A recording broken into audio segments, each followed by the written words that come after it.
This is the Release and Realization podcast, where we explore emotional freedom and practical manifestation based on the teachings of Lester Levinson and Neville Goddard to help you unlock your inner power and create the life you want. Welcome. In today's episode, David and Anna discuss the role of observer consciousness in manifestation and how awareness influences creation. Imagine for a second that you're walking through this dense forest, right? I'm picturing it. And you take a wrong step, and suddenly you find yourself waist deep in quicksand. Oh, wow. Nightmare scenario. Right. Total nightmare. And what is your immediate, overriding biological instinct in that exact moment? I mean, your brain just screams at you to fight. Exactly. You thrash, you kick, you try to grab onto the edges. You basically attempt to muscle your way out of it. Because that's what we're wired to do, you know? Yeah. Action equals survival. But the brutal, completely counterintuitive physics of quicksand dictate that the more energy you expend, the more you agitate the sand. Right, which just makes you sink faster. Yes. The frantic effort to save yourself is the exact mechanism that's pulling you under. It's a terrifying paradox. It really is. And the only way to survive it is to stop fighting, lean back, increase your surface area, and just become completely terrifyingly still. Which requires you to actively override, millions of years of evolutionary programming. Yeah, you have to fight your own brain to save your life. The stillness is what actually allows the physics of buoyancy to push you back to the surface. It's so counterintuitive. And that biological paradox where frantic action leads to sinking and stillness leads to salvation, that is the exact framework we are applying to the human mind today. I love this setup. It's so relevant to how we operate right now. Right. So welcome to today's deep dive. I am just incredibly excited you're here with us today. This could be a good one. Because today we are basically tearing apart our standard operating procedures for, how we achieve our goals, how we manage stress, and how we actually create the lives we want. We really are. We're looking at a fascinating source text today. Yes, a manuscript titled Bialistet Sveg, which fundamentally argues that our minds are currently drowning in quicksand. Drowning in our own effort, really. Exactly. And our mission today is to explore this text's radical proposition. What if the secret to creating the reality you want isn't about working harder? Right. What if it isn't about visualizing your goals until you have a massive migraine? Or desperately forcing yourself to believe something you just fundamentally don't? Which is what everyone tells you to do. I know. But what if it is simply about how you observe? It's a premise that really challenges the bedrock of modern productivity and, self-improvement culture. It really does. We are so conditioned to believe that reality is this stubborn, heavy material. Yeah, it has to be manually beaten into shape with a hammer. Sweat equity, the hustle culture of the mind. Exactly. So to be incredibly clear right up front, today's deep dive is laser focused on a singular concept introduced in this text. The author calls it the observing consciousness. And they draw a very hard line in the sand here about what that actually means. Right, because the observing consciousness is not a technique. No, it's not. It is not some breathing exercise you do for 10 minutes a day on an app. Right, it's not an action you take to fix a bad mood. It is a foundational baseline state of consciousness. And I've got our resident expert here to help decode the dense philosophical and, frankly, neurological mechanics of this manuscript. I am so ready to get into this. The implications are massive. They really are. And our goal for you today, listening right now, is to walk away with a profound understanding of how simply noticing can be the most powerful, transformative act you ever engage in. Yeah, because it requires us to completely deconstruct what we think we know about cause and effect. Exactly. We have to examine not just what we are doing in our lives, but the underlying state from which all that doing originates. Which is usually a state of panic, let's be honest. Oh, 100%. So, okay, let's unpack this. The text insists we start by dismantling the myth of quote-unquote active creation. Right, the exhausting part. Yes.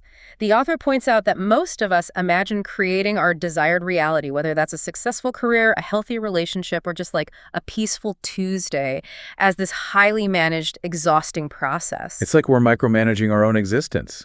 Totally. The source explicitly lists the mental gymnastics we put ourselves through. We're told we must visualize perfectly. We must affirm constantly. Right. We must concentrate relentlessly, and we must somehow maintain unshakable belief. I mean, if we look at the cognitive load of that approach, it's just staggering. It's exhausting just talking about it. What the text is describing is an overwhelming taxation on the prefrontal cortex. You are constantly policing your own mental environment. Yeah, like a security guard in your own head. Exactly. If you have a moment of doubt about a project at work, you catch that doubt, you judge it as bad, and then you deploy a positive affirmation to try and neutralize it. You're essentially treating your own mind as a hostile work environment. A hostile environment that needs 247 micromanagement. It's like having a foreman in your head constantly yelling at you to lay more bricks. That's a great way to put it. But the text proposes an alternative. It says there comes a point where creation no longer arises from this exhausting doing, but from presence. From just being there. Right. It states that the observing consciousness does not push reality. It simply witnesses it unfolding. Which is a huge paradigm shift. It is, but okay, I have to play devil's advocate here for a second. Go for it. I read that line, and my immediate thought was, isn't this just a dressed-up recipe for passivity? That is the most common reaction. Yeah, because if I just sit on my couch witnessing the fact that my bank account is overdrawn, the money doesn't magically deposit itself. Sadly, no. So if creation no longer arises from doing, how does witnessing it unfolding actually accomplish anything tangible in the real world? What's fascinating here is that the author actually anticipates this exact skepticism. Oh, they know we're going to push back. Oh, yeah. The text is very careful with its definitions. It explicitly states that the observing consciousness is not passive. Okay. It is not indifferent. Go. And it is not detached. So what is it? The defining characteristic the text assigns to the observing consciousness is that it is stable. Stable, okay. Yeah. We have this cultural blind spot where we conflate frantic movement with power, right? And stillness with weakness. Oh, absolutely. If you're not sweating, you're not working. Exactly. But let's look at the mechanics of stability. Think of the structural foundation of a massive suspension bridge. Okay, I'm with you. That concrete anchor isn't doing anything. It isn't running around. It isn't sweating. It's just sitting there. Right. But to call it passive would be fundamentally incorrect. It is holding an immense amount of tension and potential energy. Wow, yeah. It's an active, dynamic force of stability. Precisely. So presence in this context isn't about giving up or just, like, checking out. Far from it. When you are frantically trying to affirm or visualize your way out of a problem, your underlying state is highly unstable. Because you're panicking. Exactly. You are reacting to a perceived threat. You are pushing against your current reality because you find it intolerable. And psychologically speaking, whatever you push against, you just solidify. Right. The resistance creates friction. But the observing consciousness, according to the text, removes that friction. So it doesn't push against the overdrawn bank account. No, it acts as the stable structural anchor, which actually allows your cognitive resources to assess the situation without the blinding panic of survival mode. That makes so much sense. But wait, if we go back to the text's definitions, it introduces a really hard separation that I think is crucial to understanding how this stability actually works. We're talking about the analytical mind. Yes. The manuscript states that to find this observing state, we have to completely separate it from what it calls the analytical mind. And this is where the real challenge lies for most of us. Oh, totally. Because we are completely, inextricably identified with our analytical minds. We really think we are the analysis. We think that voice in our head is us. Exactly. But the text puts it bluntly. It says, the observing consciousness is not the same as the analytical mind. It does not comment. It does not evaluate. It does not rush. No rushing. Right. It defines the observing state simply as space. Space. Just open area. Yeah. And as I was reading this section, trying to visualize what this actually looks like, I kept thinking about a massive sports stadium during a really chaotic championship game. Oh, I like this. Right. So the analytical mind is the sports commentator sitting high up in the broadcast booth. That is a fascinating way to frame it. Let's explore the mechanics of that commentator. Well, think about what a commentator does. They never, ever shut up. Literally their job. Right. They are paid to judge every single millisecond of the game. Like, that was a terrible pass. The coach is going to regret that strategy. Look how poorly the defense is performing. If they don't turn this around in the next quarter, the season is over. Exactly. The commentator is constantly evaluating, rushing, predicting disaster, and dwelling on past mistakes. That is our analytical mind running 24 hours a day. Yes. But the observing consciousness, the text says it's just space. The observing consciousness is the physical, empty stadium itself. The concrete, the stands, the field. Yes. The stadium holds the entire event. It contains the players, the ball, the frantic fans, and even the shouting commentator up in the booth. But the concrete of the stadium doesn't have an opinion on the game. Exactly. It doesn't evaluate the quarterback's passing yardage. It doesn't care if the home team wins or loses. It just provides the vast, accommodating space for the entire event to unfold. Right. It just holds it. You know, if we break down the underlying logic of that analogy, it reveals exactly why the author insists the observing state does not comment or evaluate. Let's hear it. Mechanistically, evaluation requires time travel. Time travel. How so? Well, to evaluate a play on the field, the commentator has to compare it to a play from the past or project how it's going to affect the score in the future. Oh, right. Evaluation cannot exist purely in the present millisecond. The analytical brain is basically a prediction machine. It uses past data to predict future threats. But the stadium, the physical space only exists right now. Exactly. It has no past and no future. It just holds the present. So when the text says the observing mind does not evaluate, it's really saying it refuses to leave the present moment to go time traveling. And let's consider the biological cost of that time travel for you, the listener. Think about the sheer volume of caloric and electrical energy your brain burns just providing color commentary on your own life. Oh man, so much energy. Like say you spill coffee on your shirt before a meeting. The event itself took 2 seconds. 2 seconds of reality. Right. But your analytical commentator spends the next 45 minutes screaming, "You always do this, you're so clumsy. The boss is going to think you're a mess." This is just like that time you ruined your presentation in 2019. Exactly. The cognitive load of that is exhausting. You arrive at the meeting already depleted, not because of the coffee, but because of the commentary. Yes.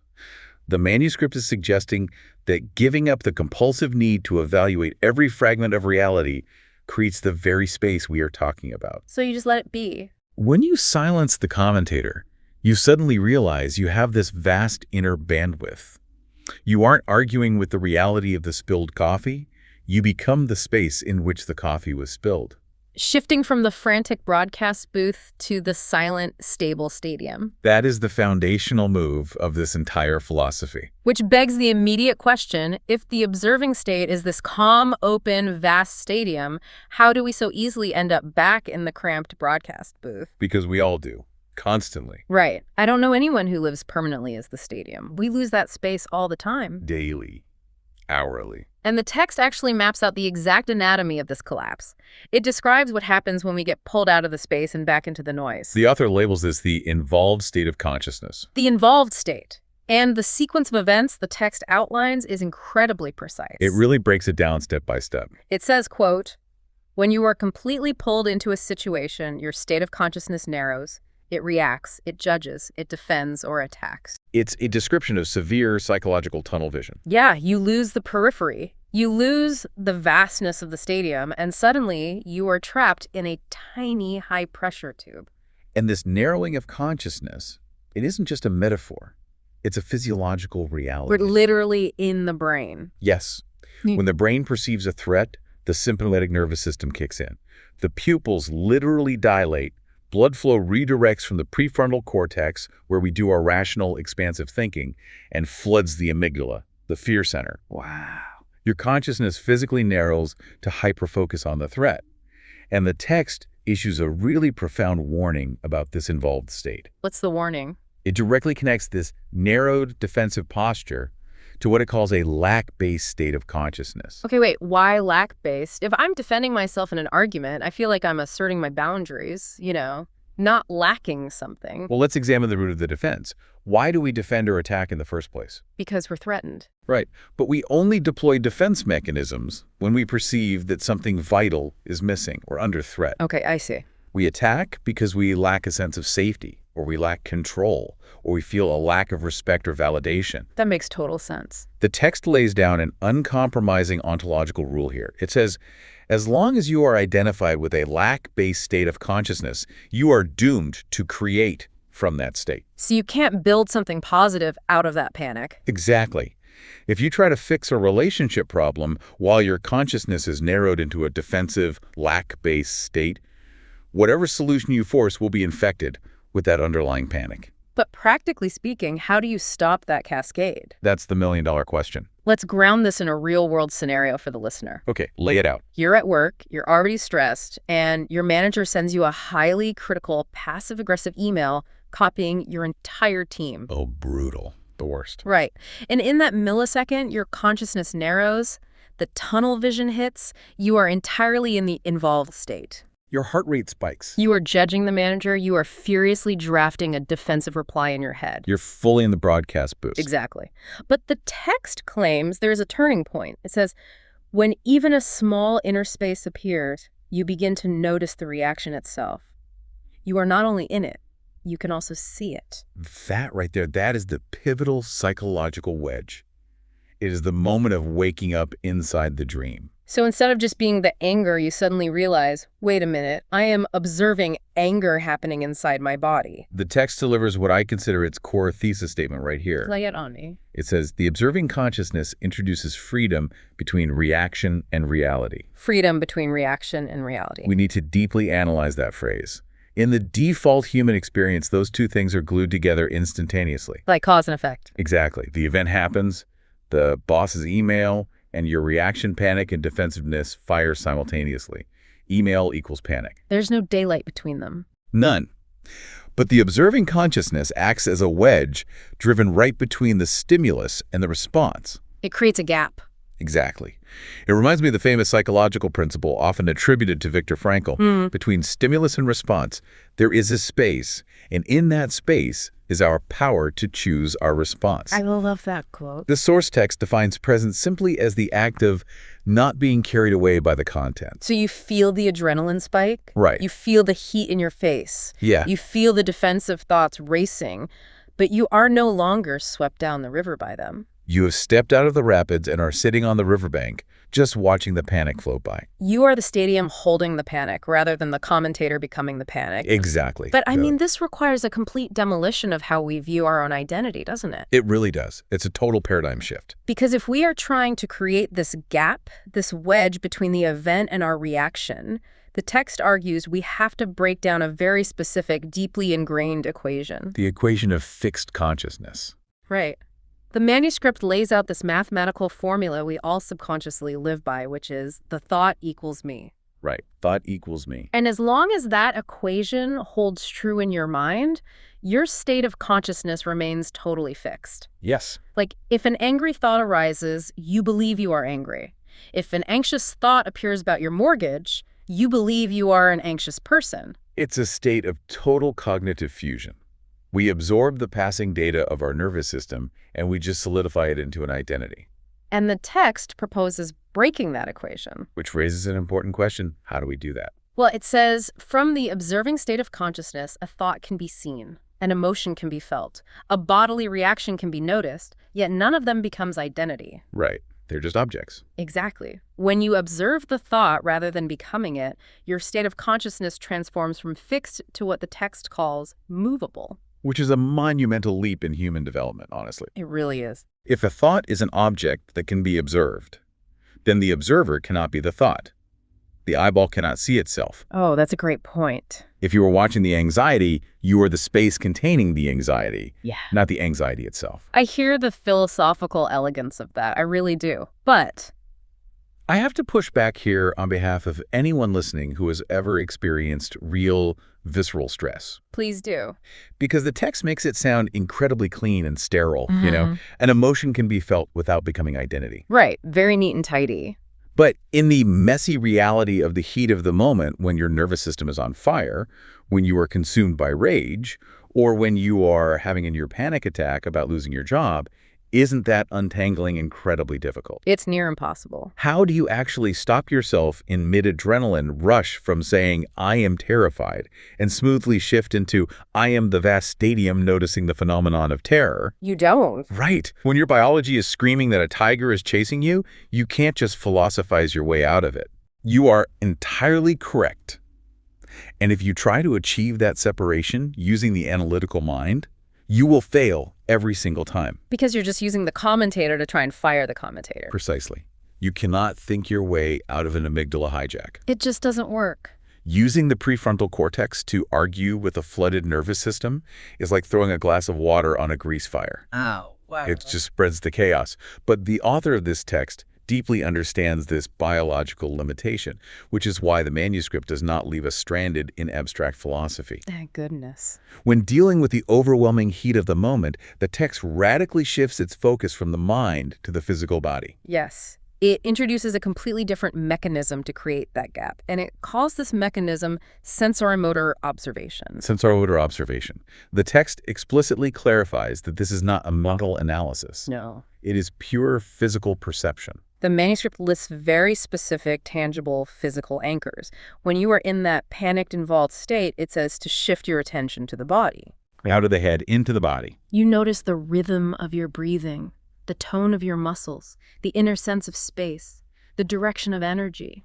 It grounds the abstract concept of consciousness into the literal meat and bones of the body. But here's where it gets really interesting. The part of the text that absolutely stopped me in my tracks. Oh, I know what you're going to say. The instructions are incredibly explicit about what you must not do. Right. It says you do not change it, you do not improve it, you do not regulate it, you simply notice. Which runs completely counter to the entire global wellness industry. Right. If you are having a stress response, every piece of conventional advice tells you to fix it. Take a deep breath. Box breathing, relax your shoulders, unclench your jaw, calm down. We are told to actively intervene and alter the physical reaction. But this manuscript says absolutely do not touch the dials, do not try to fix the breathing. We need to look at a mechanism to understand why fixing it is the wrong move. I was trying to come up with an analogy for this because my old metaphor was the cliché muddy water in a glass that you hear in every meditation retreat, right? Oh yeah, just let the dirt settle. Yeah, but that doesn't capture the active resistance here. It's more like a computer glitch. Okay, I'm listening. Imagine your computer freezes up. The fan is spinning loudly, the screen is locked, and the system is overwhelmed. A very familiar panic. The analytical mind's response is to start frantically mashing the keyboard. Escape, Control-Alt-Delete, click, click, click. You're just hitting all the buttons. You are trying to force the computer to calm down by inputting more frantic commands. But the mashing is the panic state. You are just injecting more chaotic code into an already overloaded CPU, making it freeze harder. That is so true. The observing state, as described in this text, is like quietly opening the task manager diagnostic window. Oh, I like this. You aren't typing new commands. You aren't trying to force the program to close. You are just watching the little graph that shows the CPU usage at 100%. Right, you're just observing the data. But ironically, the very act of taking your hands off the keyboard, opening the diagnostic tool, and just observing the background processes gives the operating system the spatial bandwidth it needs to eventually unfreeze itself. That is a phenomenal analogy because it maps perfectly onto human neurobiology. That's it, really? Absolutely. Let's explore why trying to fix your shallow breathing is like matching the keyboard. Okay, let's do it. If your chest is tight and you say, I need to force myself to take a deep breath to calm down, what is the underlying premise of that action? That something is wrong. Exactly. The premise is, my current state is bad. I am in danger. I must escape this feeling. So you're fighting yourself. When you try to regulate the stress, you are actually confirming to your nervous system that the threat is real. Oh, wow. You are validating the amygdala's panic. You are still operating from a lack-based survival state. You are just using wellness techniques as your weapon of choice. So the attempt to calm down is actually fueled by the panic itself. Yes. The text reveals a profound mechanical truth about human consciousness here. It states that the observing state of consciousness is fundamentally incompatible with a contracted survival state. Incompatible. They are mutually exclusive operating systems. They cannot occupy the same inner bandwidth at the same time. So how does just noticing without fixing flip the system? When your breathing is shallow and your shoulders are up to your ears, and you simply open the task manager and observe them without trying to pull your shoulders down, you send a radically different signal to your brain. What's the signal? You are sending the message, yes, the system is currently experiencing high tension, but I am safe enough in this environment to simply sit back and watch it. Oh, that's brilliant. Right. The willingness to experience the discomfort without intervening proves to the primitive brain that you are not actually being chased by a predator. Because if you were, you'd be running, not observing. Exactly. If you were in real danger, you wouldn't have the luxury of observing. In that moment of pure neutral noticing, you step out of the sympathetic nervous system's grip, and the parasympathetic nervous system, the rest and digest network, engages automatically. The text leans on this concept, stating, quote, "Pure attention transforms." And it is crucial to understand that pure attention does not transform the tension because it does something to the muscles. Right, it's not a massage. It doesn't massage the tension away. It transforms reality because pure attention is a fundamentally different state of consciousness than survival. It's an entirely different operating system. You literally cannot be purely observing a phenomenon and fighting for your life at the exact same moment. The sheer act of objective observation dissolves the survival contraction. But this introduces a massive logistical problem for everyday life, which brings us to the next major section of our deep dive. Let's get into it. If we are no longer in a contracted survival state, and we are no longer rushing to do things or fix our problems or push reality around, how does anything actually get done? All right, we can't just meditate on a mountain. We still have mortgages to pay, careers to manage, and families to raise. We can't just be a passive diagnostic tool observing our CPU usage forever. We absolutely still take action in the physical world. The manuscript isn't advocating for paralysis. So what changes? What changes isn't necessarily the action itself, but the ontological origin of that action. Where it's coming from. Exactly. The text frames this beautifully. It says, "From the observing state, creation is no longer a project. It becomes an unfolding." An unfolding. I love that word. Me too. I love that distinction. We are no longer stressed out project managers desperately trying to keep reality on schedule. We are participants in an unfolding process. Yes. And to explain this, the text redefines a philosophical concept that is notoriously difficult to grasp in Western culture, which is non-action. The concept of non-action, or wu-wei, as it's known in Taoist philosophy, is often misinterpreted as laziness or apathy. Like just lying on the couch doing nothing. Right. But this source text grounds it in highly practical mechanics. The text explicitly clarifies non-action does not mean that no movement happens. Because movement happens constantly. Exactly. What non-action actually means is that the movement arises from a state of wholeness rather than a state of lack. Can we break down what that actually looks like on like a random Tuesday afternoon? Let's do it. The author focuses on incredibly mundane examples to prove this point. The text mentions making a phone call, writing a message, or taking a step. Everyday things. Right. It posits a scenario where two different people perform the exact same external physical action. They both sit down, open their laptops, type the exact same 50 words into an email, and hit send. Okay. But the text argues if one person acts from a state of tension and the other acts from the observing state of consciousness, the creative quality of those emails is entirely different. The creative quality is the invisible metadata of human interaction. It's the energetic footprint we leave on everything we touch. I feel like we've all experienced this, Yeah. right? Oh, absolutely. To understand how action fundamentally changes when detached from the equation of fixed consciousness, let's look at the friction of our intentions. Have you ever received an email from a colleague where the words were perfectly professional, the grammar was flawless, but as you read it, you could just feel the anxiety, the desperation, or the passive aggression radiating off the screen? Oh, of course. The classic just following up on my previous message where you can practically hear their teeth grinding. Why do you feel that? Yeah. Because when a person acts from a state of lack, meaning they are in survival mode, they need you to reply so they feel safe, or they need the project to succeed so their ego is protected, their action is fundamentally graspiness. Graspiness, like they're pulling at you. They are trying to extract something from reality. Yeah. They are trying to force a specific result to soothe their internal lack. And human beings, and reality itself, subconsciously register that grasping. It creates a vibe. It creates friction. It creates resistance. But when you hit send from the observing state, When you act from the stadium, from a state of wholeness, the action is just the natural next step in the unfolding of the day. you don't need the recipient to reply in 5 minutes to validate your existence. No.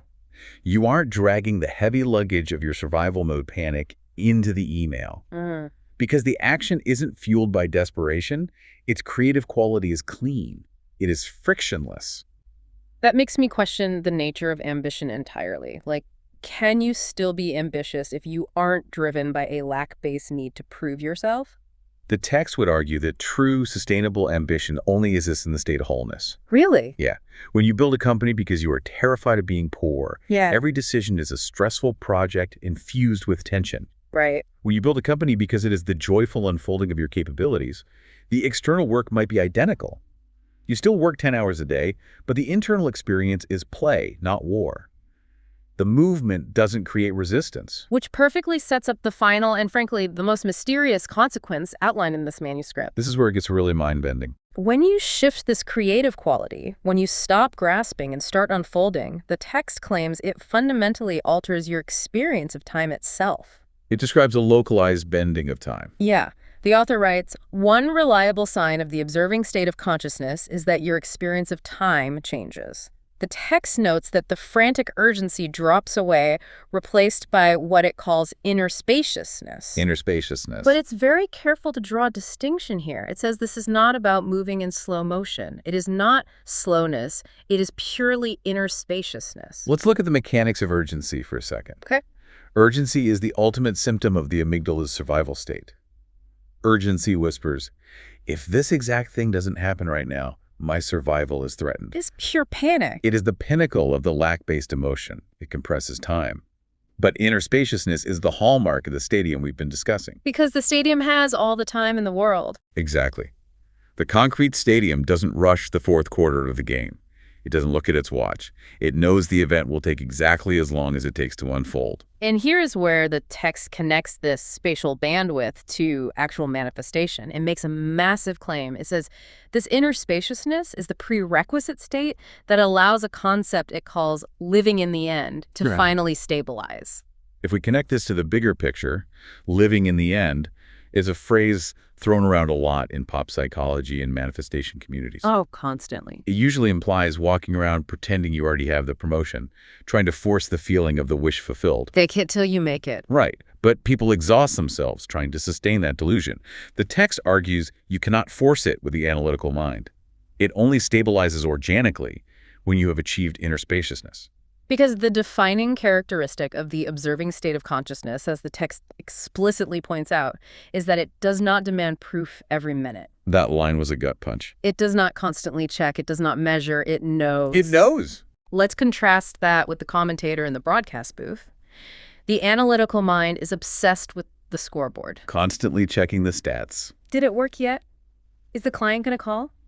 I visualized for 20 minutes this morning. Why hasn't my bank account changed? It's been 3 days. The irony is that the constant checking is the ultimate proof that you are not living in the end. Exactly. It's the planted seed analogy, right? Oh, that's a perfect analogy. If you plant a seed in the garden and then you dig it up every 6 hours to check if the roots are growing, the very act of checking kills the manifestation. You destroy the very thing you're trying to grow. If you truly lived in the end, if you deeply knew the harvest was inevitable, you would leave the soil alone. You wouldn't frantically check the mailbox if you knew the check was already deposited.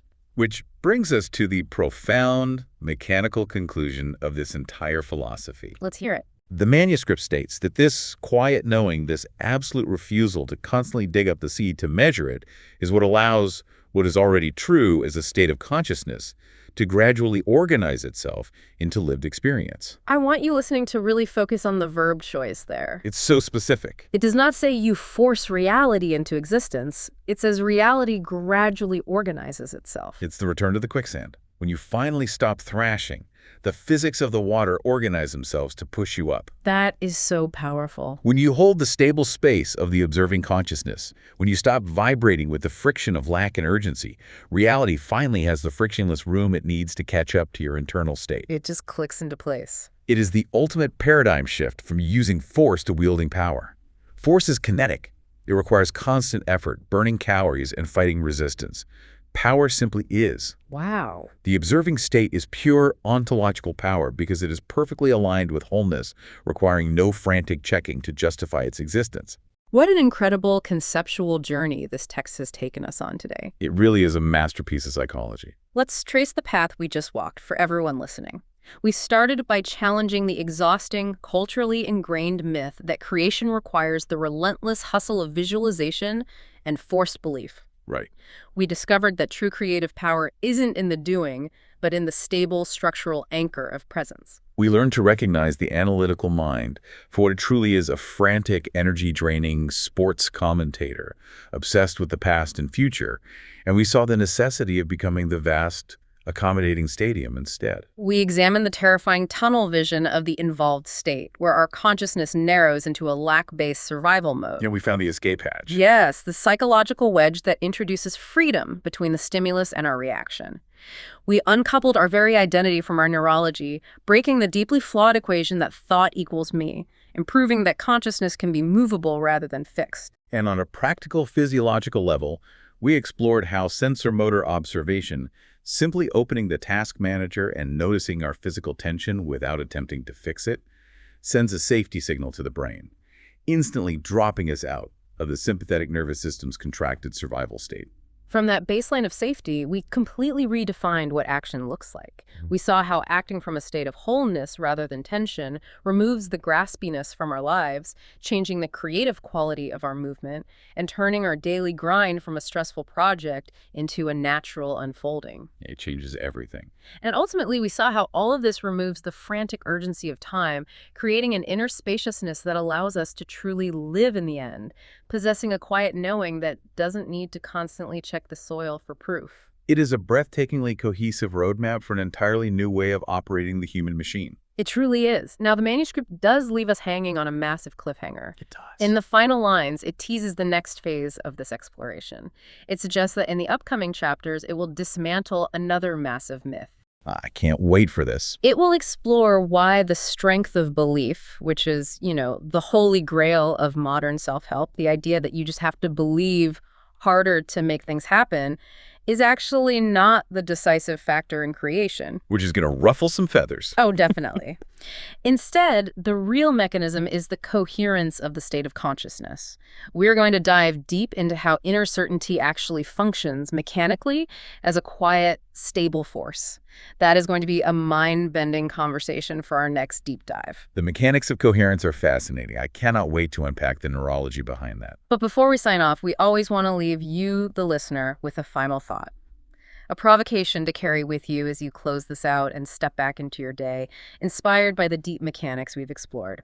Consider this. If pure observation automatically signals safety to your nervous system, transforming your survival states into states of wholeness without any physical effort on your part, then perhaps the ultimate creative act isn't trying to aggressively build the reality you desperately want.